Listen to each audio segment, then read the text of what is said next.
Welcome everybody to another meeting of the Rotary Club of Livermore. It is now June 2021. This is the final month of my year as president of the Rotary, proud president of the Rotary Club of Livermore.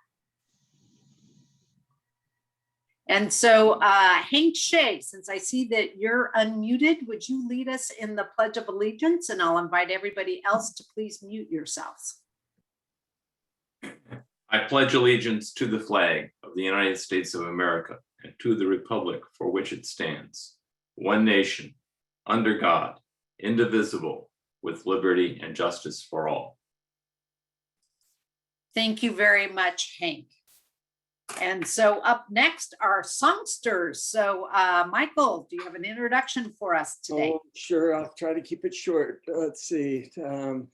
Like I said, sometimes we just don't know what to do. So we had a suggestion from Marty, and I will make it on that. He loves Willie Nelson, so we'll do a Willie Nelson song in the future. But because of Memorial Day, we had to come up with something that was appropriate for a Memorial Day. So I came up with Yankee Doodle Dandy, and that wasn't good enough. So Stu said, how about something from Billy Ray Cyrus? And I said, I don't know anything. And we came up with this, and we recorded it yesterday, and we mixed it this morning. So thank you, Stu.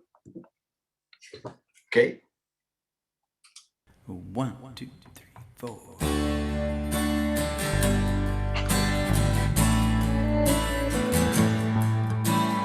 I knew a man called him Santa Cain. Few folks even knew his name.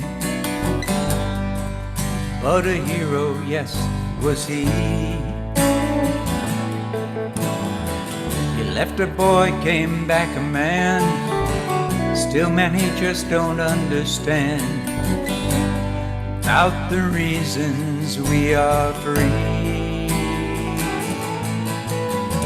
I can't forget the look in his eyes, or the tears he cried as he said these words to me.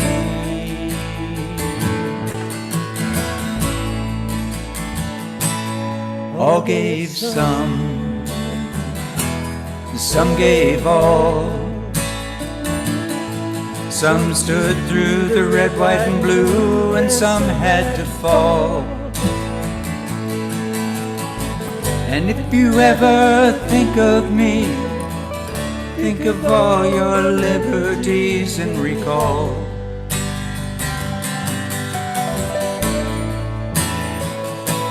Some gave all.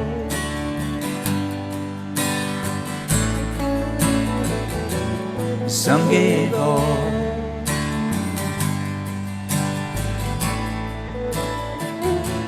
Some gave all.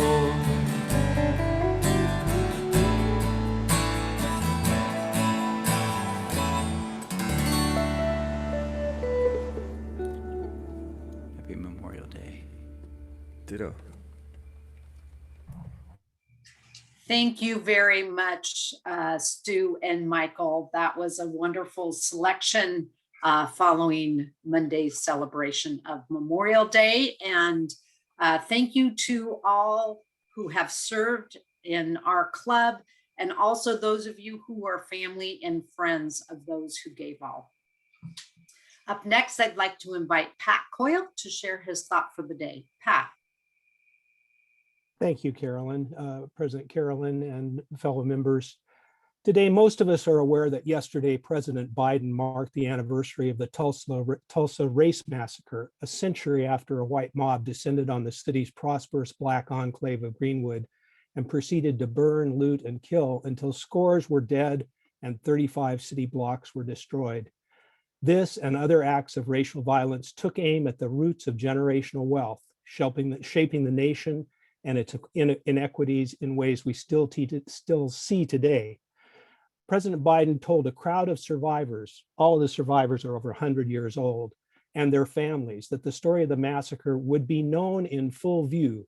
For much too long, the history of what took place here was told in silence. While darkness can hide much, it erases nothing. We do ourselves no favors by pretending none of this ever happened.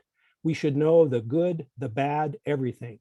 That's what great nations do. They come to terms with their dark sides.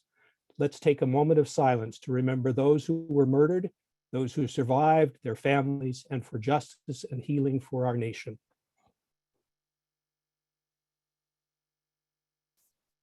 And back to you, President Carolyn. Thank you very much, Pat.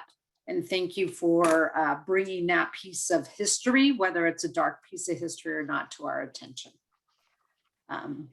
Up today for our meeting front line, Jeff Youngsma, who's in the top of my Zoom screen, is our Zoom host. Beth Wilson, sorry, Beth, is stepping in at the last minute as our spur reporter. Trish had a meeting that she had to go to today. Alan is back in the AV chair from his trip from Colorado. David is monitoring the chat, and Kathy Coyle will be publishing the spur this week. So introduction of guests. I know our speakers are here, so we'll introduce them later, but do we have any visiting Rotarians? I know we have at least one with us today, Gary Schwagerly from the Rotary Club of Pleasanton. Welcome, Gary. You want to unmute yourself and say hello? Thank you. Good afternoon, fellow Rotarians. Great to be with you. Good afternoon, Gary. Any other visiting Rotarians today? And any other guests today? I didn't see any, but I may have missed some that joined us just right at the end. Okay.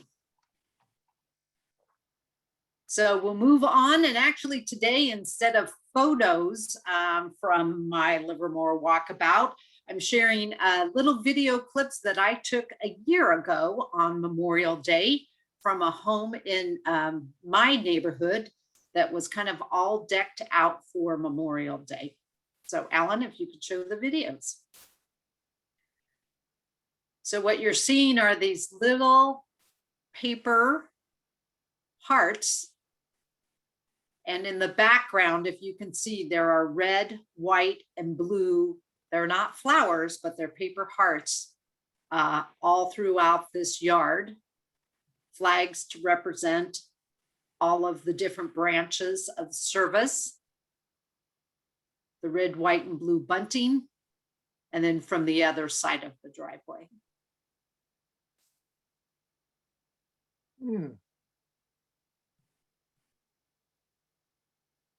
And share your heart.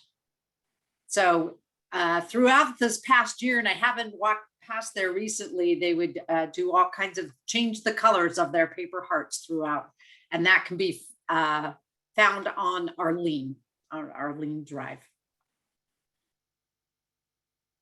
So up next, Mike Thompson wanted to really make sure that past President Jay Davis made an important announcement. Jay. I think Mike is the only person that ever thought I was shy. But here we go. The 30th approaches. It's the end of Carolyn's term. We will celebrate her. We will meet for the demotion party at 5:30 in the evening at Alden Lane Nursery. The dinner will be served in the paths and the grounds of the nursery. The spectacularly sophisticated entertainment will be inside the building, which is the old nursery building. And so we look forward to having you there. Planning this has been difficult, of course. It will be our first real event, person to person. We worked with the moving rules of the county and the state and what we thought prudent. So the arrangement is that we will put out a call for your registration. Every member can sign up for one guest. Irv Stowers went through 7 years of history, and the historical attendance has been about 100 people. So we will accept 100 names for this party. If it begins to go above that, we'll think about it, looking at what the heck the county and the state have done in the middle of June. But we think 100 will be adequate. You will be asked to pledge that you and your guest have been vaccinated, and you will have to sign a waiver of liability because the Rotary clubs liability insurance does not cover Corona-19 effects. So we will have to ask you to sign those. Treasurer Glenn has done multiple iterations of that document. It will come to you today or tomorrow. If you sign it and return it to him, you then will be billed the traditional $25 per person attendance fee. And we will see how we do. When we get to 100, at that time, we'll look at the rules. We'll come back to you. It should be a lot of fun. Lord knows it will be good to see each other. The food will be served by Joel and his ACE team of culinary experts. Mike Thompson will be sommelier for splendid wines and beer. And of course, there'll be sophisticated entertainment from the past presidents who do not hesitate to scrape the bottom of the barrel in providing entertainment. So we look forward to you signing up, and we look forward to seeing you on the 30th. Doubtlessly, variations of this announcement will be repeated, both electronically and in person. Thank you. Thank you very much, Jay. And I look forward to being able to gather with you all and all of you who are vaccinated. I know that this has been a long year and some people may still not feel comfortable coming, and that's okay. I'm not going to take that personally. David, did you have a question? Yeah, everyone will be getting an email this afternoon that has all of the information that Jay just went over, including a couple of boxes to check and a send button. So please look at that and follow through. Yep. So the important thing is, just like we meet right now electronically, you're going to have to RSVP electronically as well. And then you'll get your invoice that you can pay either by check or by credit card. That's what I meant to say. President Carroll, Yes. could Jay remind us when the next meeting of past presidents will be held? Oh, that was a very good question, Mike. Instead of our traditional Wednesday, it will be held Thursday the 10th. Okay. Bill Nebo's granddaughter is graduating from Junction Avenue on the 9th, and he did not want to interfere with that ceremony. I thought that was all right. I would have offered the 8th, but that's Mary's and my 58th wedding anniversary. So strangely, that evening is not available. So we will move that meeting to the 10th at Alden Lane at 5 o'clock. We will meet in the building where the entertainment will be done. And those of you who are laggards, the names Thompson come to mind. Bill Nebo, their scripts, and we will do at least a rough dry run of what we're going to do in the way of entertainment. Okay, so June 10th, 5 o'clock, Alden Lane for the past presidents. I was going to send a memo this afternoon. I will go ahead and do so. Thank you for the question, Mike. Thank you. All right. Okay. Thank you, Mike. And just a reminder, and I'm sure everybody knows this, because we will be having the demotion party on June 3rd, we will not be meeting via Zoom at noon on June 30th. So June 23rd will be my last meeting, presiding over my last meeting on Zoom, and then we will gather in person on June 30th for everybody who's vaccinated and for all who feel comfortable doing so.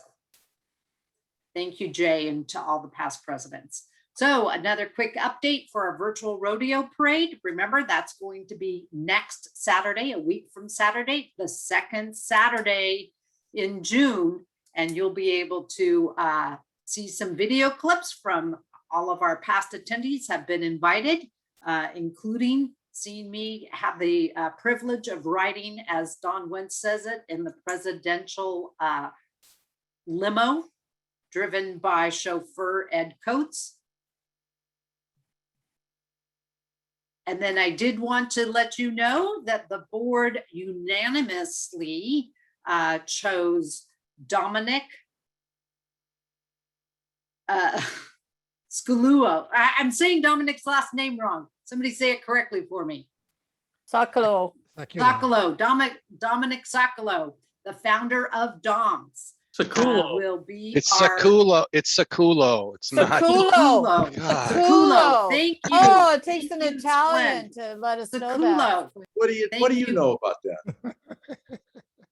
So So- okay, here, I'm going to throw Carolyn completely off. So when I was a little kid, you know what we called you English call them bums, but the Americans call them butts. Culo is what you call in Italian your butt. All right, So I don't know that I'll be able to get that picture out of my mind next time I see Dom. So That's Dom really is cool. our Grand Marshal. And then our Community Service Award is going to Access Community Health. I think you all know everything that how Access has stepped up in this past year to serve our community, in addition to all of the services that they've always done over the years to support our community members and make sure that everybody has access to healthcare. And I want to tell you that I had part of our virtual rodeo parade, besides having performances from past participants, will also be highlights of interviews with Dominic Zaculo and also last year's Grand Marshal Keith Anderson. So I had the honor and privilege of being able to interview both of these gentlemen last Friday. Those were videotaped, and Advanced Creative is going to put that together. And so I think that's really going to be a highlight to hear from both of those gentlemen talk about their time in Livermore. As you may recall from last year, Keith Anderson has roots back, I think, 5 generations in Livermore for his family, has served our community well, and it was one of the founding members of the VFW, the Livermore chapter. And then we know that Dom was founded Dom's Outfitters, or it was Dom's Surplus at the time when he founded it in 1970. So make sure to join us. It'll be easy to do. 10 a.m. That's the time when the parade always starts, 10 a.m. second Saturday in June. And you'll go to our club website and access the YouTube for there. And our very own Jay Davis and Sheila Faliano will be the MCs for the parade. Remember, the rodeo is the world's fastest rodeo. This may be the world's fastest rodeo parade, but it will still be fun for all. So please make sure to join us on Saturday, June 12th. All right, and up next, we have an announcement from Lynn Monica. An opportunity to eat, I don't know, will it be Italian foods? No, not yet, sure. So thank you, Carolyn. I wanted to announce that Splend and his wife have generously offered to host a dinner at their home and vineyard. And it's in support of Culinary Angels, which we presented a few weeks ago. It's a Harvest Moon dinner. It's going to be a farm to table, organic, nutrient-rich meal crafted by our chef, Claudia. So she will be just crafting it and designing it and cooking it. It is from 5 to 8. It's limited. It's going to be a small group to 40 people, $150 per person. And it's going to be a fabulous event. So, and Splend, I think you wanted to mention something, but I wanted to thank Splend up front already for offering to do this for us. So Yeah, so thank you, Lynn. So this is $150 is going entirely to Culinary Angels, a charity. Whether the gardens that were from the produce will come from will be donated, or I'll pay for it, or I'll get the wine. Everything's going to be paid for. Even your entertainment, which I secured DJ Stevie G, and some of you know DJ Stevie G as Steve Goodman. And who has always willing to help out at charity events at my house, and he'll spin tunes.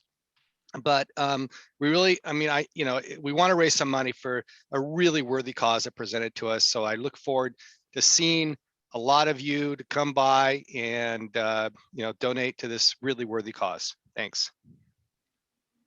All right. Thank you, All Carolyn. right. So you can You're welcome. contact me if you're interested and my email is there. It's lynn@culinaryangels.org. All right, thank you, Lynn. And up next is Paul Thompson with us. Paul. Thanks, Carolyn. Before I dive into this plea for funds for the Nepal children, etc., I would like to add something about the Memorial Day. Two things, in fact.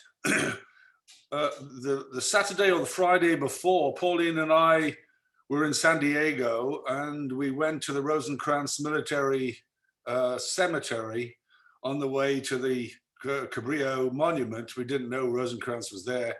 There were 100,000 Navy and Marines, I think, husbands and wives and people who were killed in the last few wars. I took a picture of Pauline standing next to a wall, and right next to her was a sign which said, "Please don't stand on the wall because this wall contains the cremated remains of service people." And I thought that was quite moving to realize that. The other thing, every time we have this Memorial Day meeting and we talk about it, we all must remember John Shirley. John is in the home on East Avenue in Livermore, and I saw him a week and a half ago in person. He really isn't doing that well. I don't think he knew who I was, but I was able to share some photographs with him, etc. And he's always got a smile, and we all know John. He's just a wonderful human being. Anyway, so to get to the Nepal update, this is really a plea for some donations. Nepal is having trouble with COVID, very similar or maybe worse than India. The per head of population vaccination rate a couple of weeks ago was 1%, as India was 2%. And I'm not doing this in competition with our support of Gowd and his people. But I'm planning to change a little bit of, rather than send it directly to an orphanage or to a school for children, I'm proposing that we send our donated funds to the Rotary Club, the Midtown Rotary Club in Kathmandu, and I've been in contact with them a fair bit. They are providing oxygen tanks, hospital beds, medicine, food, etc., not only to local hospitals, but to a children's hospital, and also to our own orphanage or children's home, Navakirin, as well as the Om one.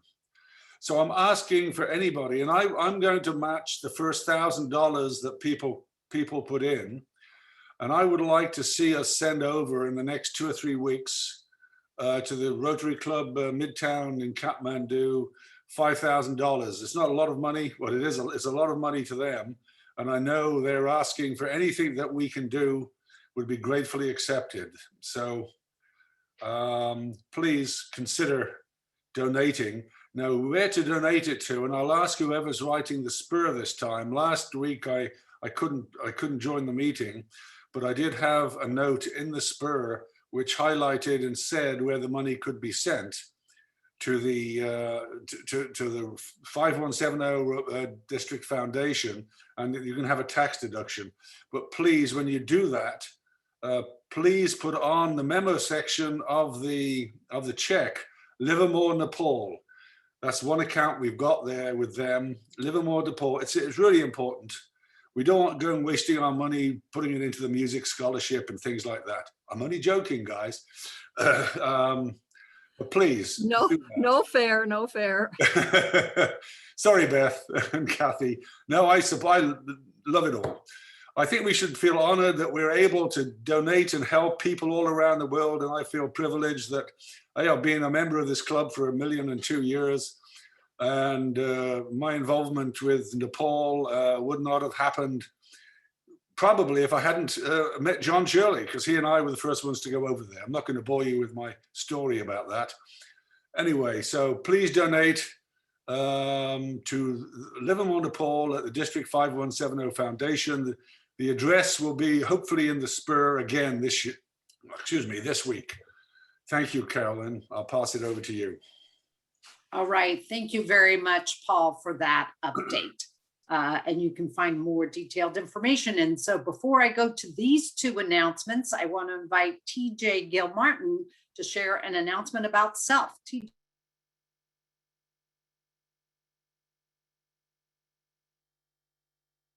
TJ, you're on mute. Take yourself off mute.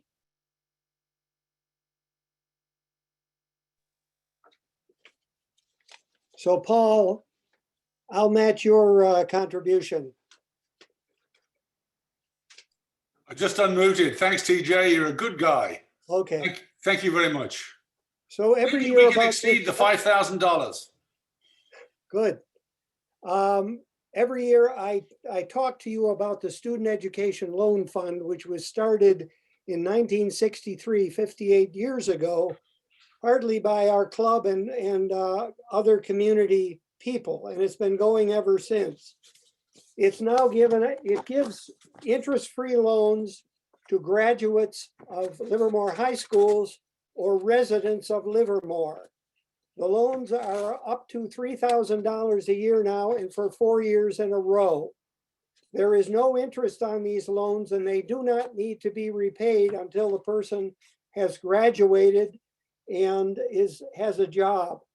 Last year, we received $100,000 return loans from students. 20 students made payments. And so the money that you give about every 7 years is recycled. So it just goes and goes. We have now given out over $1 million in loans, and there are about 100 outstanding at this time. The deadline for applying for these loans is July 1st, and you can go to www.selfloans.org, and the applications and all the instructions that you need are there. But July 1st is the deadline. Many of you will receive this pamphlet, and if you would like to make sure you receive this pamphlet, it describes self and the 30 citizens of Livermore who are on the board and the people and businesses that contribute to us. If you put your name on the chat, I will make sure that you get a copy of this pamphlet, which describes us. And it's a thing which you can staple together and put a contribution in. And this club has been very generous to self for all of these years. And so I both thank you for that, and I hope that you do it again this year. So www.selfloans.org, deadline for application July 1st, and everything you need to know is online. Thank you very much. Jay, can you please put the website on the chat also? Yep, and he already did, but he'll put it in there for a third time. There it is. Great. Thank you. Okay. I'm going to go really quickly through these next few announcements so we can get to today's speaker. So again, this is a save the date, July 17th, Saturday, July 17th, for the district conference that will be in Gilroy in person. More reservation or how to register will come soon. And then the next is a reminder for the virtual convention, the RI virtual convention. So instead of being in Taipei, Ken will be in his own home, just like I was last year, instead of being in Honolulu, Hawaii. And that is June 10th through the 16th. We'll make sure to get the registration link both in the chat and also in the spur so that you can register for that for only $65. What a bargain. And next week's meeting will be a local business, Monarch Electric Tractor, Praveen Penmetza, I'm getting everybody's last name incorrectly, one of the co-founders and CEO of Monarch Tractor. So please make sure you join us next week. And for this week's guest and program, I would like to invite Keith Beck to give us an introduction. Keith. You know, I woke up this morning around 4 o'clock. I had exchanged a couple of messages, emails with Kerry, trying to get information about his bio and some of his background. And then I also sent one to Cal, who is our speaker today too. And I never got a response from Cal. Kerry tried to respond to me about a half a dozen times and never came through. So he finally did a phone call this morning in order for me to do my introduction like I'm supposed to. So I'm gonna take this away and see how it works. I'm gonna go with Kerry first. Kerry is an RPCV, which is Returned Peace Corps volunteer from Ecuador. He was in Ecuador in 1992 through 1994. He was in forestry and environmental education, so that was his assignment there. He has been a program manager for the Peace Corps. He actually worked for Peace Corps in Washington, D.C. for 3 years, worked with Vista, and now is a recruiter living out of Oakland for the Peace Corps. So we're excited about Kerry and his progress with the Peace Corps and his dedication to the National Peace Corps Association. Now, Cal, I'm going to try to do you, but I don't have a whole lot of exact information on you. But what I have received here, Cal is a Rotarian, has been a Rotarian with the Oakland Club in Silicon Valley. Previously, he's retired from being a merchandising consultant. Returned Peace Corps volunteer, 2017 from Macedonia. Is that correct, Cal? Okay. He has 2 sons, and he also does a lot of connecting with Peace Corps and Rotary clubs, which is, I believe, going to be his primary discussion today. So, Cal, I will turn it over to you and Kerry. Thank you. Thank you very much. It's wonderful to be with you all. And I want to also commend you. The good works that you all are doing are abundant and impressive. And I also want to commend you for, without question, the best musical performance I've ever heard by Rotarians at a Rotary Club in 16 years of Rotary and a lot of Rotary Clubs and a lot of Rotary Club meetings. So that quartet of yours is incredibly talented. And with that, I'd like to share my screen. And if it's working properly, you should be seeing goats. Can somebody give me a thumbs up for goats? Great. So thank you again. I am a Rotarian since 2004, and I also have experience as a Peace Corps volunteer, which you'll hear about today. I do want to let you know this is a work in progress presentation. That is, I've given it in some form or another the last year, but to the extent that it's good, that is full credit to all the good feedback I've received. And to the extent that it's not good, please provide me with feedback so I can improve upon it. Today, I'm going to talk about the partnership between Rotary and Peace Corps. In order to do a good job at that, I want to first make sure we're all on the same starting point in terms of understanding of what Peace Corps is. It is a volunteer program that sends Americans overseas for volunteer service. It is part of the federal government. It is not a nonprofit. It is part of the federal government. It takes a tiny, tiny, tiny, tiny amount out of the federal budget. It was established by Kennedy in 1961, and it's open to all American citizens above the age of 18. Volunteers come from all walks of life and all geographies in the United States, including older volunteers. About 5% of Peace Corps' volunteer community is in the 50+ age group, and that's the group I belonged to when I joined in 2017.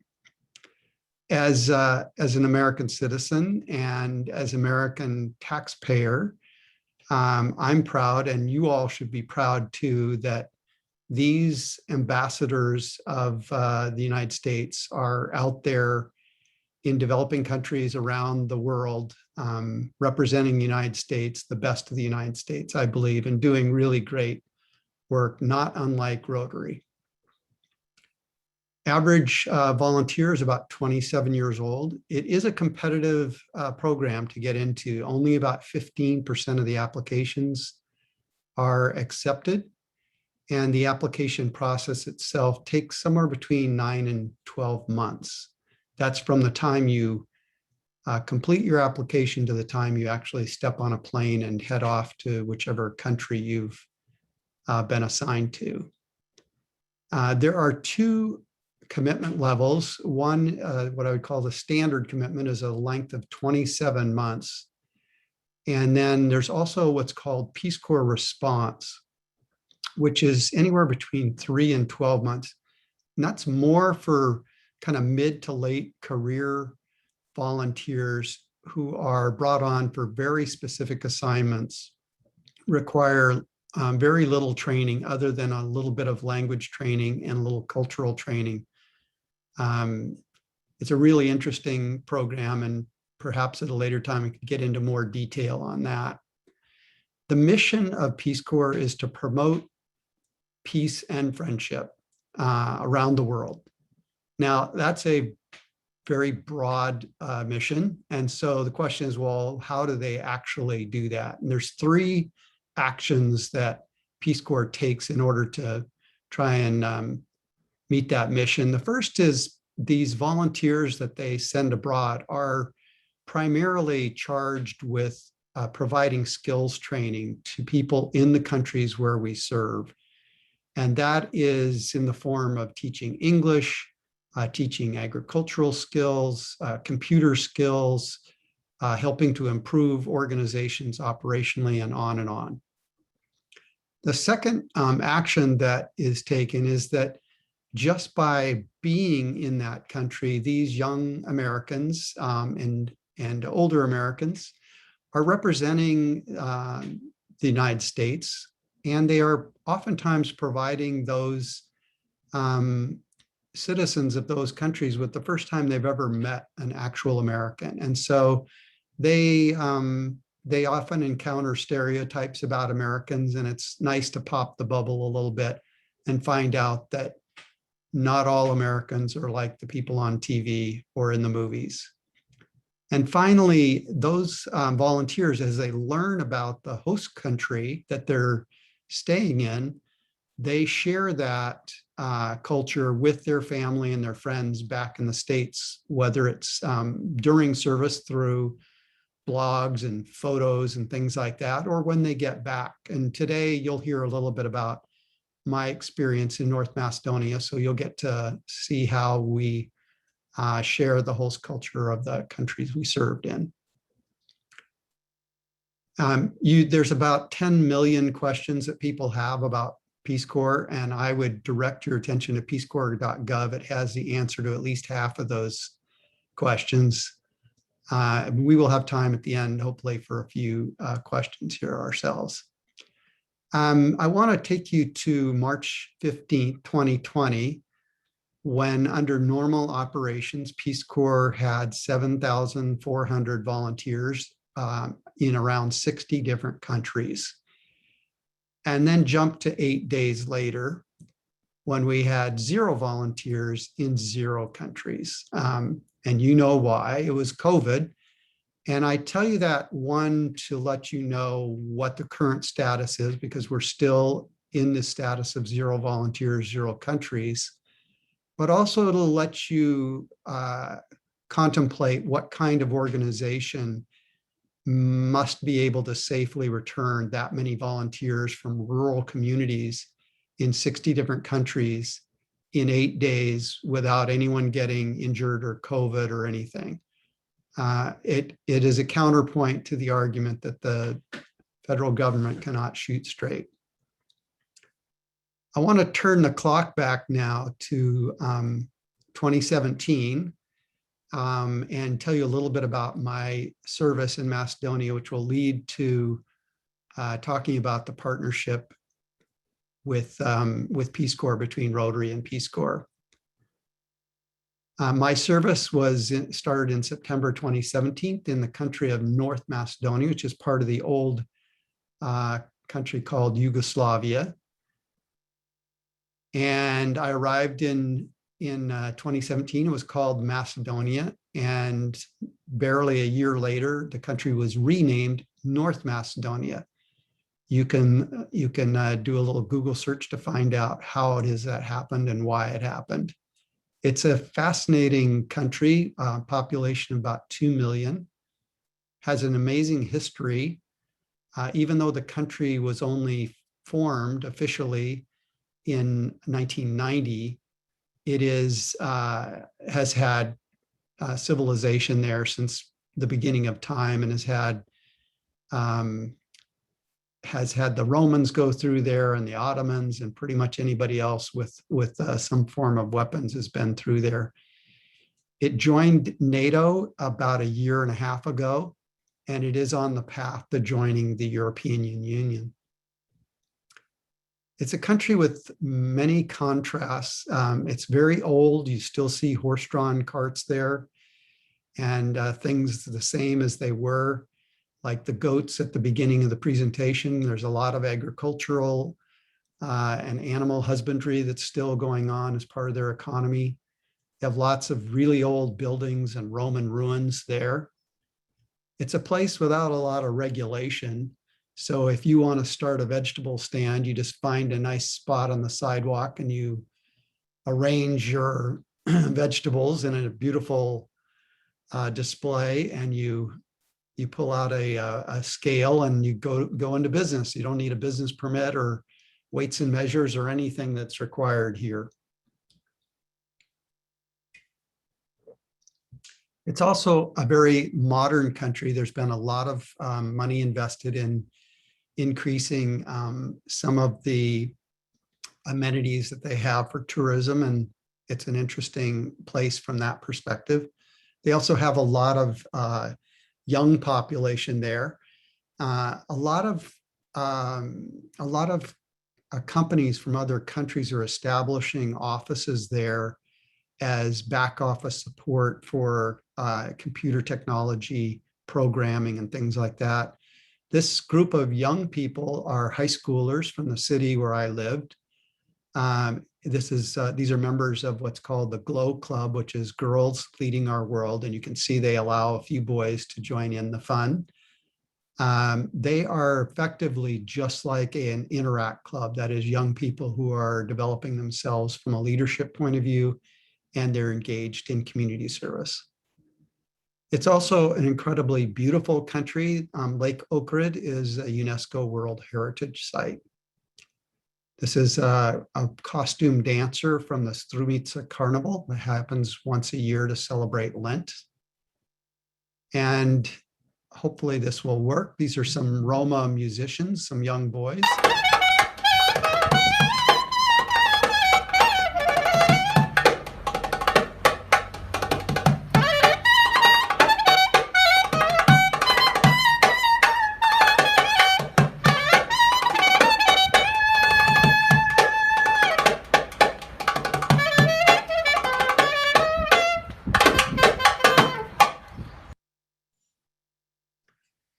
This is Matka Canyon, which is near the capital city of Skopje.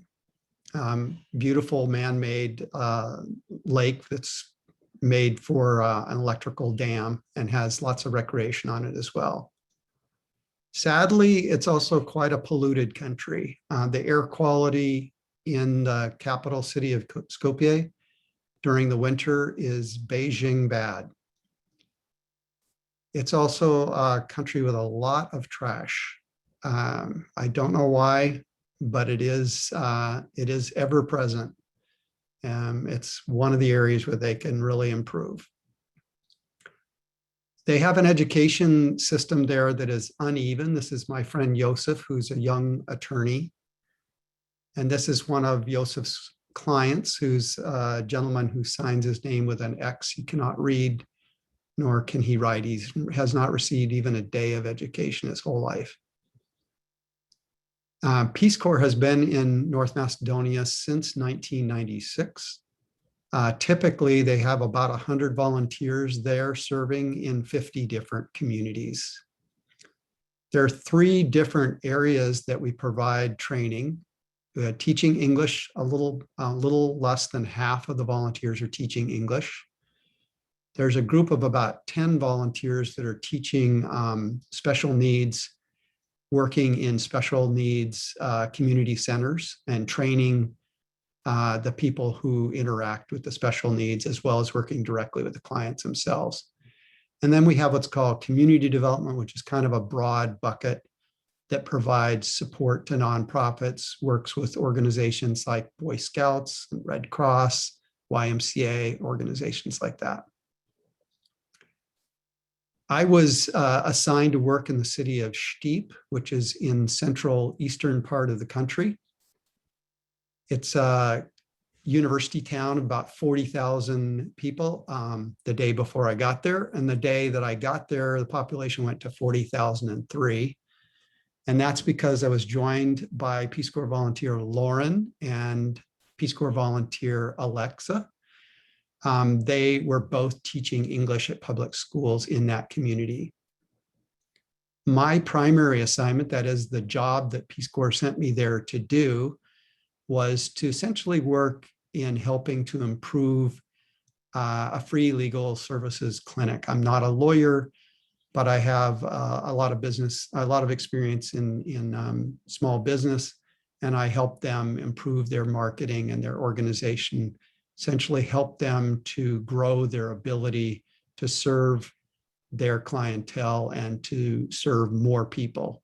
Their clients range from this beautiful little Roma child on the right to an older woman whose husband had died and she had no birth certificate. And so she was not able to get any social services. So we were helping her establish her statehood so that she could get social services.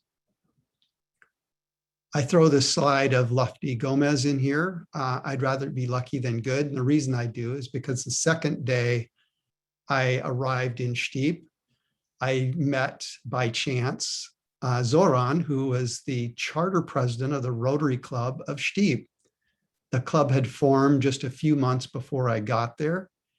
And you can tell by our smiles that I was extremely happy to have a new group of friends who were in Rotary. And they were happy to have an American Rotarian with experience because they were still trying to figure out what Rotary was and what they were supposed to be doing. So we became fast friends, and we quickly figured out that we could do kind of a pilot test of having members of the Rotary Club of Steep work together with Rotary members from my club back in La Jolla, as well as the 3 Peace Corps volunteers. That would be Lauren and Lex, as well as my assistants. And then we also included those high school students that you saw earlier who were actively doing volunteer work in the community. And we thought by collaborating with these 4 groups, we could make some good things happen. We started off with a trash cleanup. I mentioned earlier, there's a lot of trash there. So we spent a Saturday morning cleaning up trash. Next, we moved on and did some work reworking some landscaping at the local public library. We got volunteers from the volunteer high school group, as well as some Rotarians, and the Rotarians donated some geraniums. Some of the kids liberated some plants from their parents' gardens and brought those along too, which was nice. And then we were informed by my 2 Peace Corps colleagues that were teaching English that they needed English language storybooks to help them at teaching English in the public schools. And so we put together a collection and were able to purchase a bunch of English language storybooks at cost and provided those books not only to the 2 elementary schools, but also to the local public library. And those books were used in the public library by the members of the high school volunteer group to teach English and read stories on Saturday mornings to young children. So you can see there's a really nice dynamic developing here where collaborating between these groups really can make good things happen on a local level. Of course, no good deed goes unpunished or unnoticed. So both Rotary Clubs of North Macedonia and Peace Corps of North Macedonia got wind of our collaboration, and they decided they want to make it a national collaboration. And so we signed a memorandum of understanding about a year after I got there. And they asked me to take the lead on developing a growth plan for it. And so I did. The idea was to get more Rotary clubs, both from North Macedonia and the US, involved in the partnership, to take on more and bigger projects, and to get more Peace Corps volunteers involved. We were making really good progress on that. And what could possibly go wrong? Well, you know what went wrong. COVID happened. And as I mentioned, in March of 2020, just a few months into my third year, which I had extended for a year to expand the partnership, COVID happened and the evacuation happened. And since that time, I have been contemplating the following question: is this a big growth opportunity for Rotary? And I've been asking that question to Rotary clubs and Peace Corps volunteers and Peace Corps recruiters around the country. And I believe that it is a good growth opportunity for Rotary. I was really surprised at how few Peace Corps volunteers had ever heard of Rotary or knew anything about what Rotary did. So just by having this collaboration, we can increase the awareness of Rotary. I believe that that Peace Corps volunteers can help increase the effectiveness of international projects that are done by Rotary clubs. And I was impressed with the two projects, the water project that you all are doing, as well as your initiative in Nepal. And Peace Corps has volunteers when we're normally operating. We have Peace Corps volunteers in those countries, as well as a number of returned Peace Corps volunteers who have spent time in those countries. And they could be of assistance with their local context, with their understanding of the culture, and with their language skills. And finally, I think that returned Peace Corps volunteers would make excellent members of Rotaract and Rotary.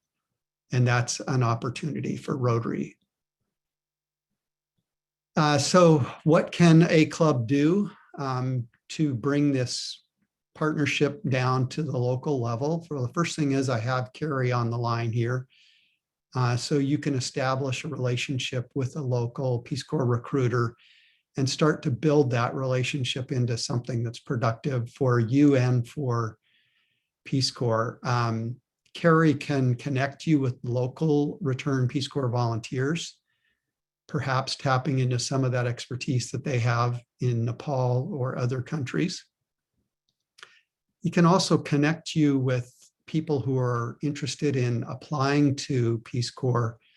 A lot of them are in need of building out the service portion of their resume in order to strengthen their Peace Corps application. And so if you have projects and programs that you need volunteer help with, perhaps some of these people who are considering going into Peace Corps could help you out, which would help your project and also help them build out their resume. And finally, you all can introduce Carrie, the recruiter, to RILA and Interact and Rotaract, those wonderful youth programs that you have in your community, to help him spread the word about Peace Corps and help get those people more deeply engaged in the programs that they're engaged in. I really believe that both Peace Corps and Rotary are membership-driven organizations and very local grassroots organizations And I think that working together, we can grow membership. And I would encourage whoever at your club is responsible for membership to follow up with us to talk about how we might do that. What wasn't mentioned in my resume was that I did work for Apple for 7 years, and there's always one more thing. And that is Peace Corps in your future. As I mentioned, older volunteers are welcomed. I think there was an 86-year-old volunteer, so there is no upper limit. If you're interested in serving internationally, or if someone in your family is, I would strongly urge you to consider Peace Corps. It's an amazing experience and does a lot of good in the world. You are never too old to dream a new dream. A Rotary member told me that as a thought for the day a few meetings ago. With that, I'd like to thank you, and I'm going to open it up for questions. And I'm going to invite Carrie to take the most difficult questions. So thank you. Thank you, Cal, and thanks so much, Carolyn and Keith and Ken, for inviting us here. And I couldn't have said anything better than Cal, so I have to pay him the big bucks to represent me here. So thank you so much for having us. Any questions out there? I just wanted to say, yeah, we do have an international MOU with Rotary International. It's been in existence formally since 2015. We actually have a very long history of working with Rotary informally. We just re-upped the MOU. It was just re-signed, I think this week. We will be at the Rotary International Convention. We will have a booth at the House of Friendship. So please stop by and say hello to us. So one question we have in the chat from Jeff is, how does this compare or contrast and work and align with the Rotary Peace Program? I am not that familiar with the Rotary Peace Program. That's a program that sends people from other countries to the US, or people from the US to other countries. I'm not sure. Yeah, it does all of that, and it sounds somewhat akin to, at least just from reading. I have no practical experience whatsoever, but it sounds like it operates somewhat akin to with what you do. And as fellow Rotarians, we would hate any.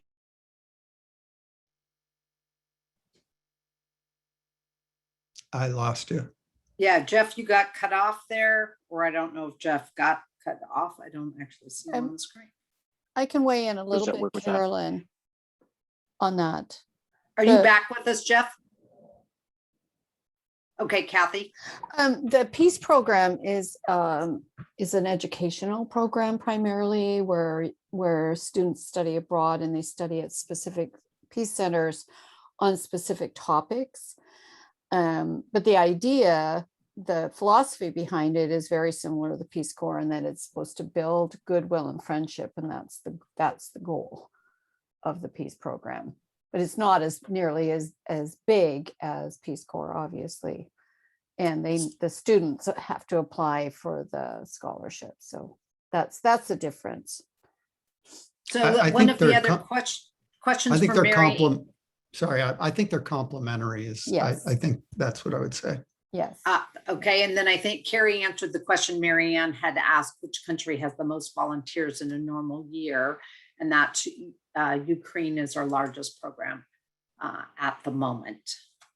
So we probably have time for one more question. Kathy, one short question. I do. I first met Peace Corps volunteers in 1974 in Belize.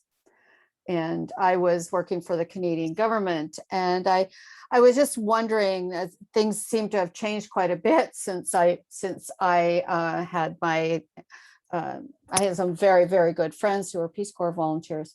But I was wondering, for the older crowd, like, I know some people who are my age who have volunteered, and are they lined more specifically with professional professional organizations like you were to help build a legal aid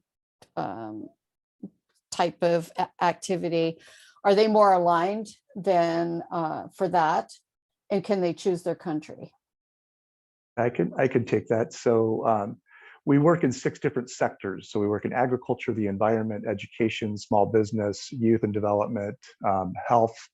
So we really work across the board. We have counterparts. Every volunteer is set up with a counterpart. So those counterparts could range from, it's a wide range. It could be a co-op, it could be an international NGO, a local NGO, a government ministry. Okay. So there's, so the programs really run the gamut. So that's the beauty. So depending upon what you're interested in, what you would like to get out of Peace Corps, we definitely have a home and a program for you, and you can select a specific program and specific country right now. The old model, as of probably 55 of our 60 years of existence, you kind of just put your name in the hat and Peace Corps would send you to where your skills are most needed. Now you have that opportunity to really pick and choose. So all of our positions right now, we are accepting applications. I'm going to put my recruiter hat on really fast for departure starting next year in January. And all of those programs are on the Peace Corps website. And I invite you to check that out. And definitely, if you'd like to talk to me, I could answer any questions, personal questions you might have. I would love to speak to you. We're really trying to do some outreach to older Americans and younger Americans. I think older Americans have a nice advantage in that they're seasoned, they have more respect in the community to start out. So there are lots of opportunities. It's an incredible experience. I've dedicated most of my professional life to Peace Corps because it was such a transformational experience for me personally. And we have that shared DNA, Rotary and Peace Corps. So that's why we're here. Well, thank you very much, Carrie and Cal, for sharing that partnership. We'll have information on the spur of how to get a hold of you. And if you look back in the chat, Carrie did put his contact information there. So thank you for letting us know and explaining to us how that kind of synergy of the partnership with both organizations wanting to just be people of action and serving others throughout the world. So this concludes another meeting of the Rotary Club of Livermore, and I am in my countdown month. Make sure to look for the email you're going to get today from David Rounds. You'll have information about how to register for the demotion party on Wednesday, June 30th at Alden Lane Nursery, as well as some follow-up information from today's meeting. Thank you, everybody, for joining us today. See you next week. Bye, everyone.